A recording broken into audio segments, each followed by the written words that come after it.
Hello all. इस lecture में हम एक बहुत इंपॉर्टेंट टॉपिक पढ़ेंगे फाइनल अकाउंट्स का। Difference between capital expenditures and revenue expenditures. अब देखो, आप जब अकाउंटिंग करते हो उसमें अकाउंटिंग प्रोसेस होती है। आप जर्नल बनाते हो, लेजर बनाते हो, ट्रायल बैलेंस बनाते हो, उसके बाद फाइनल अकाउंट्स बनाते हो। तो अल्टीमेट ऑब्जेक्टिव आपका अकाउंटिंग में क्या है? फाइनल अकाउंट्स बनाना और प्रॉफिट एंड लॉस निकालना और बैलेंस शीट बनाना। तो जब तक आप ये दो कंसेप्ट नहीं समझोगे कि कैपिटल आइटम्स क्या होते हैं और रेवेन्यू आइटम्स क्या होते हैं, आप फाइनल अकाउंट्स नहीं बना पाओगे। और फाइनल अकाउंट्स नहीं बना पाओगे तो आपको प्रॉफिट ठीक पता नहीं चलेगा और अपनी फाइनेंशियल पोजीशन पता नहीं चलेगी ठीक से। तो ये जो कंसेप्ट हैं कैपिटल एक्सपेंडिचर और रेवेन्यू एक्सपेंडिचर, आपकी पूरी अकाउंटिंग की सबसे इम्पॉर्टेंट कंसेप्ट हैं। और जब भी फाइनल अकाउंट्स का जो चैप्टर है वो क्वेश्चन पेपर में आएगा, तो ये कंसेप्ट तो गारंटी से पेपर में आएंगी कि आपको डिफरेंस बताना होगा कैपिटल एक्सपेंडिचर और रेवेन्यू एक्सपेंडिचर के अंदर। अब इसको समझने के लिए मैं आपको एक एग्जांपल देता हूँ। मान लो आपका ट्रांसपोर्ट का बिजनेस है और आप व्हीकल खरीदते हो। आपने खरीदा व्हीकल, ठीक है। तो व्हीकल खरीदा और व्हीकल खरीदने का जो खर्चा होता है वो कैपिटल एक्सपेंडिचर होता है। इसका मतलब क्या है? जो फिक्स्ड एसेट्स जो हम खरीदते हैं उस पर जो हम पैसे खर्च करते हैं वो हमारा कैपिटल एक्सपेंडिचर होता है। और रेवेन्यू क्या होता है? उस फिक्स एसेट को चलाने के लिए जो खर्चा होता है। अब व्हीकल को चलाने के लिए आपको क्या चाहिए? आपको पेट्रोल चाहिए या फिर रिपेयर चाहिए, रिपेयर या सर्विसिंग, वटेवर जो भी आप बोलो, ठीक है। तो यानी कि पेट्रोल का खर्चा, रिपेयर का खर्चा तो हर साल आप करते हो, लेकिन व्हीकल आप कई सालों में एक ही बार खरीदते हो, ठीक है।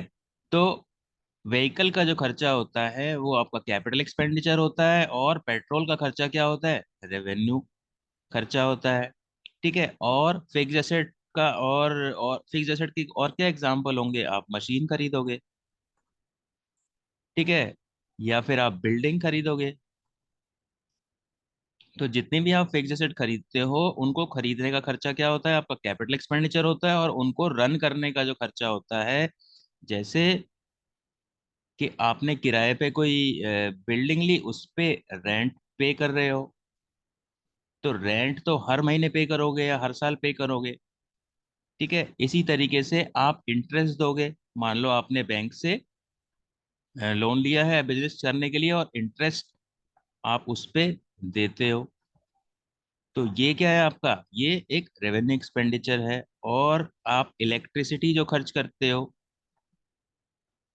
ये क्या है आपका? ये रेवेन्यू एक्सपेंडिचर है। या फिर आप सैलरी जो खर्च करते हो या फिर वेजेस जो खर्च करते हो, ये क्या है? हर महीने के खर्चे होते हैं, हर साल के खर्चे होते हैं। तो ये होते हैं रेवेन्यू एक्सपेंडिचर्स। तो यानी कि जो फिक्स्ड एसेट में जो हम पैसे खर्च करते हैं उनको हम क्या बोलते हैं? Capital expenditures. और जो daily day to day expenses जो होते हैं, हर महीने के खर्चे होते हैं और हर साल के खर्चे होते हैं, उनको हम क्या बोलते हैं? रेवेन्यू एक्सपेंडिचर्स, ठीक है। तो अब ये चीज आपको ध्यान रखनी है। अब आप हम देखते हैं इन दोनों में डिफरेंस क्या है। तो पहला डिफरेंस क्या हो गया? मैंने आपको बताया था डेफिनेशन क्या होती है कैपिटल एक्सपेंडिचर की। Expenditure incurred on purchase of fixed assets. तो फिक्स्ड एसेट आप खरीदोगे, उसका जो खर्चा होता है वो आपका कैपिटल एक्सपेंडिचर होता है। और जो डे टू डे एक्टिविटीज होती है, डे टू डे एक्टिविटीज क्या होती है? आपने सैलरी पे की, आपने वेजेस पे किया, ठीक है। तो ये सारे आपके रेवेन्यू खर्चे होते हैं।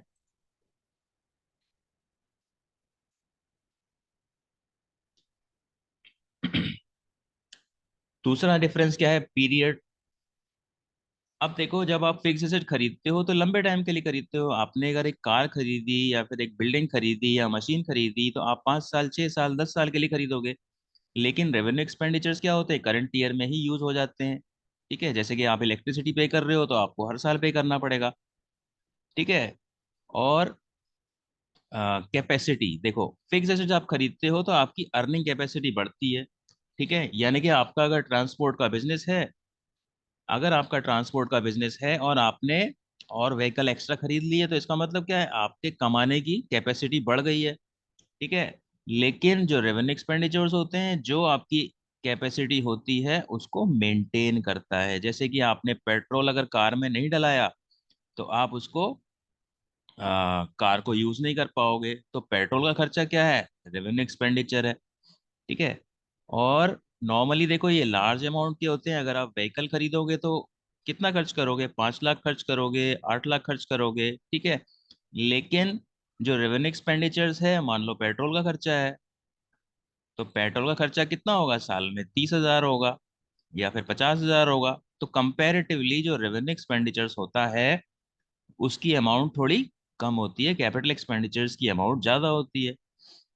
कॉमन सेंस वाली बात है, कार खरीदोगे तो ज्यादा खर्चा आएगा, और उस पर जो हर साल पेट्रोल डलवाओगे तो पेट्रोल का खर्चा तो कम ही आएगा। तो रेवेन्यू एक्सपेंडिचर्स की अमाउंट कंपैरेटिवली कम होती है। उसके बाद डेबिटेड। अब ये एसेट अकाउंट में डेबिट होते हैं। आपने ये चीज डेप्रिसिएशन के चैप्टर में भी पढ़ी है कि किसी भी फिक्स एसेट को खरीदने के सारे खर्चे उस एसेट के अकाउंट में डालते हैं। और रेवेन्यू एक्सपेंडिचर्स क्या होते हैं, ये हम एक्सपेंसेस अकाउंट में डालते हैं। जैसे कि सैलरी दे दी तो सैलरी अकाउंट में डाल दिया, वेजेस दे दी तो वेजेस अकाउंट में डाल दिया। अब इनको दिखाते कहाँ हैं, ये बैलेंस शीट में दिखाते हैं हम। इनको हम बैलेंस शीट में दिखाते हैं। और ये जो रेवेन्यू एक्सपेंडिचर्स हैं ये जो रेवेन्यू एक्सपेंडिचर्स हैं, हम इनको प्रॉफिट एंड लॉस अकाउंट में दिखाते हैं। अब ये देखो, यहीं से आपको पता चलता है कि इन दोनों में डिफरेंस पढ़ना कितना इंपॉर्टेंट है। आपको यही नहीं पता चलेगा कि बैलेंस शीट में क्या दिखाना है और प्रॉफिट एंड लॉस में क्या दिखाना है, अगर आपको कैपिटल एक्सपेंडिचर और रेवेन्यू एक्सपेंडिचर का डिफरेंस नहीं पता है। तो हमारा अल्टीमेट ऑब्जेक्टिव क्या है, इनको डिफरेंशिएट करने का, कि कैपिटल एक्सपेंडिचर्स तो जाते हैं बैलेंस शीट के अंदर और रेवेन्यू एक्सपेंडिचर जाते हैं प्रॉफिट एंड लॉस अकाउंट के अंदर। अब एग्जाम्पल्स क्या है, मैंने आपको बताया था, कोई भी फिक्स एसेट जब खरीदी जाती है, आपने लैंड खरीदी, बिल्डिंग खरीदी, मशीन खरीदी, फर्नीचर खरीदा, प्लांट खरीदा, इन्वेस्टमेंट खरीदा, पेटेंट्स खरीदे, गुडविल या ट्रेडमार्क, ये सारी जो है टेंजिबल और इंटेंजिबल फिक्स एसेट्स हैं, इनके ऊपर जो भी खर्चा होता है वो आपका कैपिटल एक्सपेंडिचर होता है। और रेवेन्यू एक्सपेंडिचर्स के जो हर साल के खर्चे होते हैं, उनके एग्जाम्पल्स क्या हैं, rent paid, interest paid, commission paid, wages paid, salary paid, cartage paid. तो ये देखो, ये जो खर्चे हैं आपके, ये हर साल खर्चे, हर साल के खर्चे हैं, हर साल खर्च करने पड़ेंगे आपको। ठीक है, तो हर साल के जो खर्चे होते हैं वो रेवेन्यू एक्सपेंडिचर्स होते हैं। तो उस हमने ये पढ़ लिया कैपिटल एक्सपेंडिचर और रेवेन्यू एक्सपेंडिचर में क्या डिफरेंस है। अब देखो, कैपिटल रिसिप्ट और रेवेन्यू रिसिप्ट में क्या फर्क है, देखो ये जस्ट उसका अपोजिट हो गया। फिक्स एसेट को खरीदने के सारे खर्चे क्या होते हैं, कैपिटल एक्सपेंडिचर। और फिक्स्ड एसेट को बेच के जो आपके पास पैसा आता है वो क्या होता है, कैपिटल रिसिप्ट होता है। और रेवेन्यू एक्सपेंडिचर्स क्या होते हैं, जैसे कि आपका रेंट पेड है, ये रेवेन्यू एक्सपेंडिचर है। और अगर वही चीज मिलेगी आपको, रेंट रिसीव्ड हो गया, तो ये आपका रेवेन्यू रिसिप्ट हो गई। तो ये जस्ट कैपिटल एक्सपेंडिचर और रेवेन्यू एक्सपेंडिचर्स का जस्ट अपोजिट है, इसमें डिफरेंस। तो रेवेन्यू रिसिप्ट और कैपिटल रिसिप्ट में डिफरेंस क्या होता है। रेवेन्यू रिसिप्ट क्या होती है, these are the receipt which are received as an income by the organisation carrying out its objectives. तो रेवेन्यू रिसिप्ट का सबसे बड़ा एग्जांपल क्या है, सेल्स। ठीक है, क्योंकि सेल्स तो हर साल होती है, हर महीने होती है और हर दिन होती है। ठीक है, तो जो चीज रेगुलरली होती है, ठीक है, तो रेवेन्यू एक्सपेंडिचर्स में आप एक चीज ध्यान रखो, जो चीज रेकरिंग होती है, रेकरिंग मतलब रीअकर, रीअकर को वर्ड बना है रेकरिंग। तो रीअकर मतलब, अकर मतलब होना, ठीक है, रीअकर मतलब बार बार होना, और रेकरिंग मतलब वो चीज जो बार बार होती है रेगुलरली। सेल बार बार होती है, कमीशन वगैरह जो मिलता है वो आपको वो बार बार होता है। ठीक है, तो इनको हम बोलते हैं रेवेन्यू रिसिप्ट और कैपिटल रिसिप्ट क्या होती है? Capital receipts are those receipt which are not revenue receipt और are specific receipt receipt for special purpose. ठीक है। तो जो रेवेन्यू रिसिप्ट नहीं होती वो कैपिटल रिसिप्ट होती है, और उसका बेस्ट एग्जांपल क्या है? आपने फिक्स एसेट बेच दी, उससे जो पैसा मिला वो वो आपका कैपिटल रिसिप्ट होगा। ठीक है। और received for special purpose, special receipt का मतलब किसी पर्टिकुलर काम के लिए आपको डोनेशन मिली है। ठीक है। तो इसका बेस्ट एग्जांपल क्या होगा? Donation for building. ठीक है। तो यानी कि डोनेशन तो मिली है, डोनेशन तो देखो रेवेन्यू भी हो सकती है, लेकिन किसी पर्टिकुलर काम के लिए मिली है, तो वो क्या हो जाएगी आपकी? वो स्पेशल रिसिप्ट हो जाएगी, और उसको हम कैपिटल रिसिप्ट बोलेंगे। अब देखो स्पेशल रिसिप्ट का तो आपको 11th अकाउंट में इतना यूज है नहीं, ये सब आपके 12th में ज़्यादा यूज होते हैं। तो आपको ध्यान रखना है कि जो जो रिसिप्ट रेवेन्यू रिसिप्ट नहीं होती, और दूसरी जो चीज़ स्पेशल रिसिप्ट होती है, किसी पर्टिकुलर काम के लिए आपको जो मिलेगा पैसा या डोनेशन मिलेगा, उसको हम कैपिटल रिसिप्ट बोलते हैं। अब रेवेन्यू रिसिप्ट आप कहाँ दिखाते हो? प्रॉफिट एंड लॉस के अंदर। और कैपिटल रिसिप्ट कहाँ दिखाते हो आप? बैलेंस शीट के अंदर। तो जब प्रॉफिट एंड लॉस और बैलेंस शीट बनाओगे तो आपको तो ये क्लियर होना चाहिए ना कि कौन सा आइटम हम बैलेंस शीट में दिखाएंगे, कौन सा आइटम हम प्रॉफिट एंड लॉस में दिखाएंगे। तो ये डिफरेंस आपको क्लियर कब होगा? जब आपको कैपिटल आइटम और रेवेन्यू आइटम में डिफरेंस पता चलेगा। तो कैपिटल आइटम दो आइटम होते हैं, कैपिटल एक्सपेंडिचर और कैपिटल रिसिप्ट। ऐसे ही रेवेन्यू आइटम दो तरह के होते हैं, रेवेन्यू एक्सपेंडिचर और रेवेन्यू रिसिप्ट। अब देखो ये डिफरेंस आपने पढ़ लिया है, capital expenditure, revenue expenditure, capital receipt और रेवेन्यू रिसिप्ट। तो अब देखो इसमें आपको देखना है कि कौन सा कैपिटल है, कौन सा रेवेन्यू है। देखो, amount spend on overhauling A second hand scooter, आपने एक सेकेंड हैंड स्कूटर खरीदा और उसकी ओवरहॉलिंग में आपने पैसे खर्च किए। तो ये पहली बात तो क्या है? एक्सपेंडिचर है। अब एक्सपेंडिचर है तो क्या ये कैपिटल एक्सपेंडिचर है या फिर रेवेन्यू एक्सपेंडिचर है? तो देखो सेकंड हैंड आपने स्कूटर खरीदा है, तो आपने क्या खरीदा? ये फिक्स एसेट खरीदी है। ठीक है। और जब तक ओवरऑलिंग नहीं कराओगे तो उसको आप यूज नहीं कर पाओगे। तो यानी कि ये फिक्स एसेट को खरीदते समय के खर्चे हैं, तो ये क्या हो गया आपका? कैपिटल। और क्योंकि खर्चा है तो ये हो गया एक्सपेंडिचर। दूसरा, नई मशीन को आपने इंस्टॉल किया है। अब देखो नई मशीन तो क्या है? फिक्स एसेट है, और इंस्टॉल नहीं करोगे तो इसको यूज नहीं कर पाओगे। ठीक है। तो नई फिक्स एसेट खरीदते समय तक के सारे खर्चे कैपिटल एक्सपेंडिचर होते हैं, तो ये भी आपका कैपिटल एक्सपेंडिचर हो जाएगा। उसके बाद मशीन को रिपेयर किया, तो मशीन में रिपेयर तो देखो हर महीने हर साल होती रहती है, तो ये रेकरिंग एक्सपेंस है, तो हम इसको क्या बोलेंगे? ये है रेवेन्यू आइटम, और रेवेन्यू में भी जब खर्चा है तो खर्चा बोलेंगे इसको। उसके बाद एयर कंडीशन आपने लगाया अपने ऑफिस में, तो एयर कंडीशन क्या होता है? ये तो फिक्स एसेट होता है। तो फिक्स एसेट्स के सारे खर्चे क्या होते हैं? कैपिटल होते हैं, तो इसको बोलेंगे हम कैपिटल एक्सपेंडिचर, कैपेक्स। ठीक है। Annual insurance charges for car, हर साल इंश्योरेंस होता है कार का, और उस इंश्योरेंस का जो खर्चा होता है वो क्या होता है? हर साल का खर्चा है, तो ये क्या होगा? रेवेन्यू एक्सपेंडिचर होगा। अगला, custom duty on import of machinery. देखो इम्पोर्ट ऑफ मशीनरी का मतलब क्या है? आपने परचेज किया है। ठीक है। इसको आप क्या बोल सकते हो? Machine purchased. तो मशीन परचेज, तो फिक्स एसेट परचेज के सारे खर्चे, फिक्स एसेट को जब खरीदा जाता है तो उसके कनेक्शन में जितने भी खर्चे होते हैं वो सारे क्या होते हैं? कैपिटल एक्सपेंडिचर होते हैं।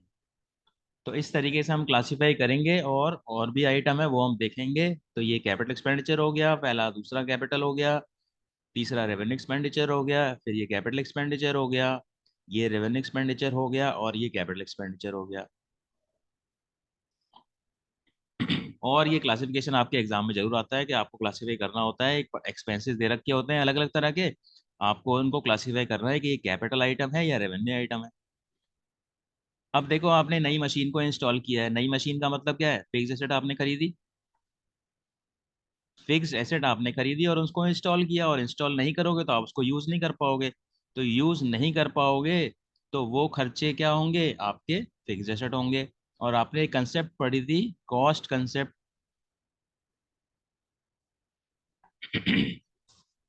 तो इस कॉस्ट कंसेप्ट में आपने यही पढ़ा था कि जब भी कोई आप फिक्स एसेट खरीदते हो और उसको चालू हालत तक लाने तक के सारे खर्चे आप उस मशीन अकाउंट में डालते हो, या फिर आपने एक और वर्ड पढ़ा होगा उसमें कि उसको कैपिटलाइज करते हैं। ठीक है, तो इसका यही मीनिंग होता है कैपिटलाइज का, कि ये कैपिटल एक्सपेंडिचर है। उसके बाद आपने इलेक्ट्रिसिटी बिल पे किया है, इलेक्ट्रिसिटी बिल तो आप हर महीने पे करते हो, तो ये क्या हो गया आपका, ये रेवेन्यू आइटम हो गया। और क्योंकि खर्चा है तो ये रेवेन्यू एक्सपेंडिचर हो गया। Amount paid for painting the machine, की मशीन को पेंट करवाया है, ऐसी तो कुछ इंफॉर्मेशन नहीं है कि मशीन को खरीदते समय का खर्चा है।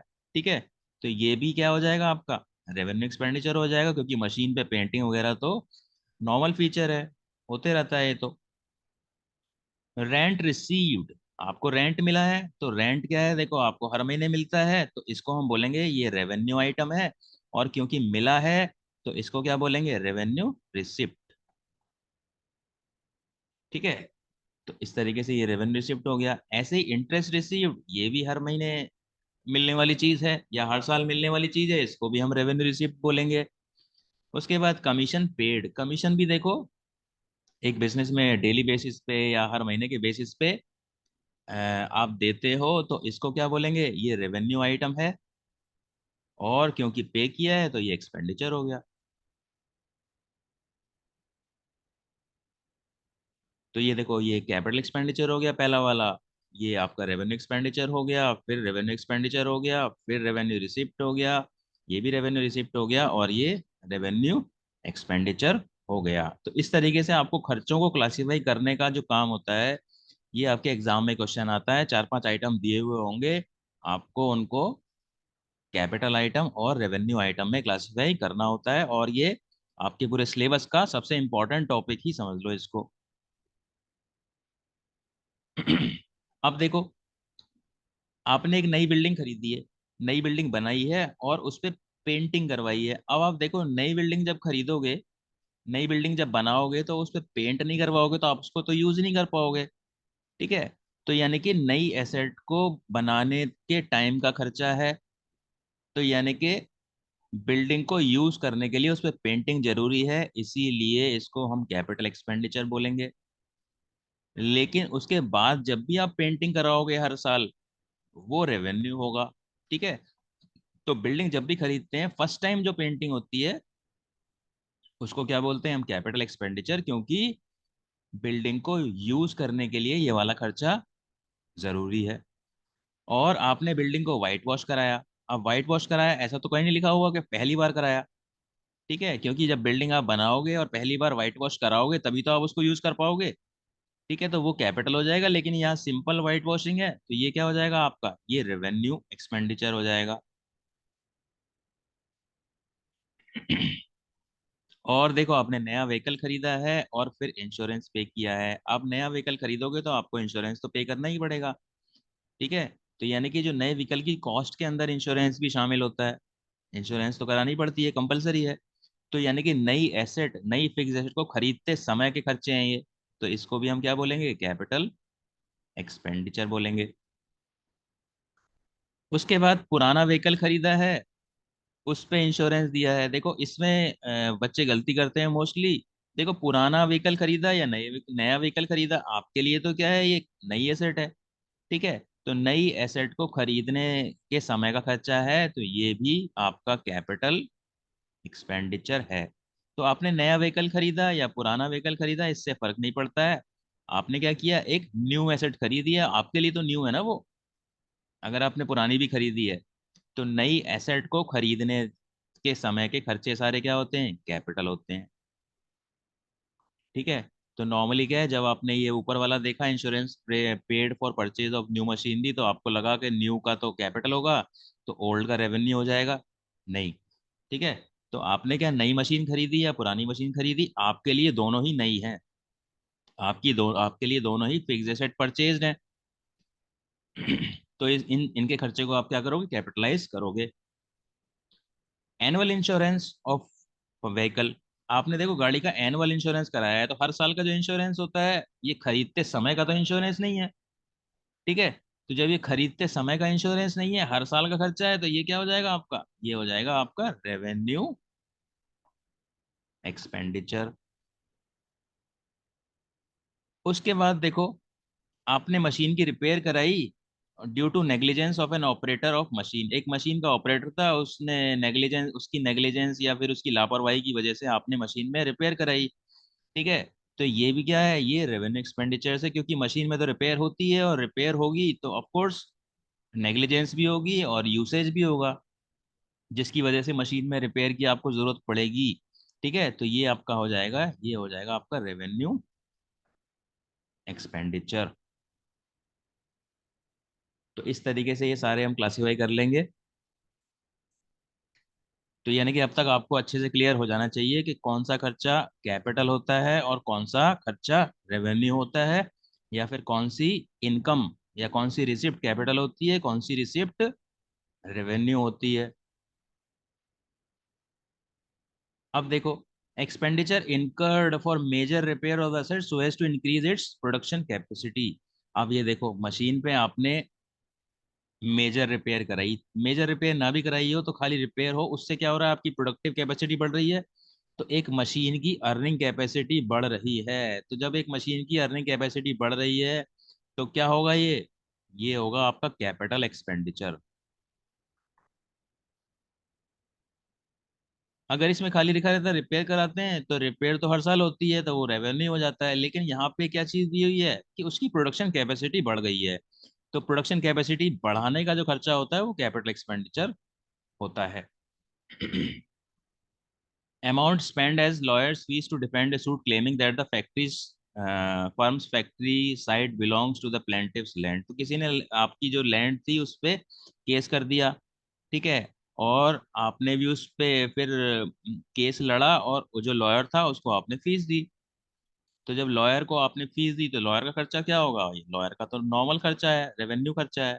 ठीक है, तो ये क्या हो जाएगा आपका रेवेन्यू एक्सपेंडिचर। अगर लैंड को खरीदते समय हम लॉयर को कुछ पैसे देते, ठीक है, उस डील को कराने के लिए कमीशन वगैरह, या लॉयर को कुछ भी देते वो अपनी सर्विसेज के लिए, तब हम उसको कैपिटल बोल सकते थे। लेकिन ये तो नॉर्मल लॉयर का खर्चा है, किसी ने आप पे केस कर दिया और आप उसको डिफेंड कर रहे हो। और देखो, एक मशीन में कोई पार्ट जो है खराब हो गया, उसको आप रिप्लेस करा रहे हो। ठीक है, तो ये रिप्लेस करा रहे हो किसी टूटे हुए पार्ट को, मशीन को, तो ये तो रिपेयर ही हो गई ना एक तरीके से। तो जब ये रिपेयर है तो ये क्या हो गया, ये रेवेन्यू एक्सपेंडिचर हो गया। अब देखो, legal fees to acquire property, यानी कि आपने जब प्रॉपर्टी खरीदी उस समय आपने उसको खरीदने के लिए लीगल फीस दी, कोई लॉयर को हायर किया, या फिर गवर्नमेंट को जो ड्यूटी वगैरह देते हैं, स्टैम्प ड्यूटी वगैरह, ये सब चीजें दी। तो सीधी सी बात है, देखो मशीन को या एसेट को खरीदते समय का खर्चा है, तो ये क्या हो जाएगा आपका कैपिटल एक्सपेंडिचर हो जाएगा।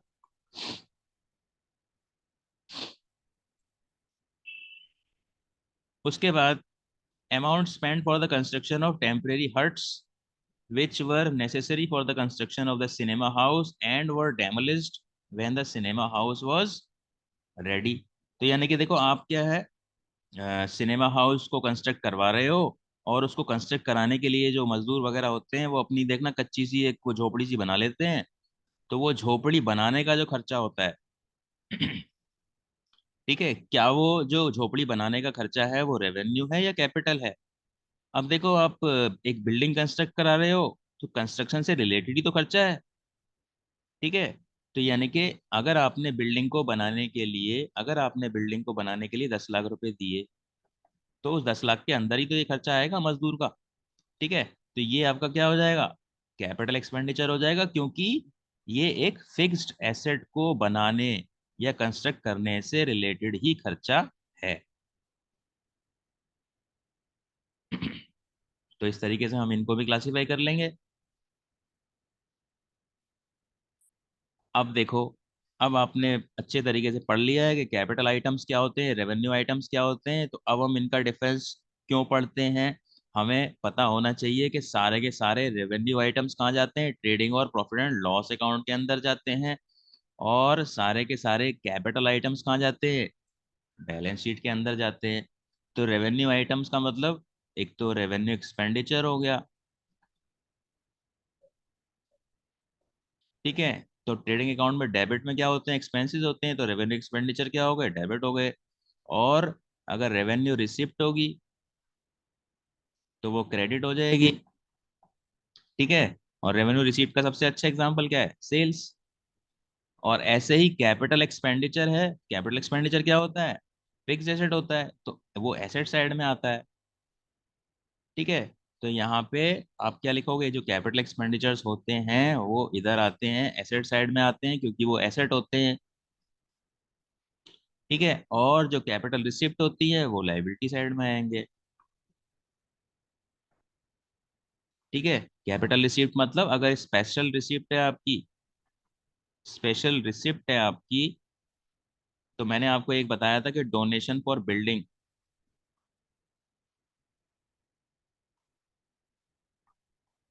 ठीक है। तो डोनेशन फॉर बिल्डिंग्स वो कहाँ जाएगा, लायबिलिटी में जाएगा।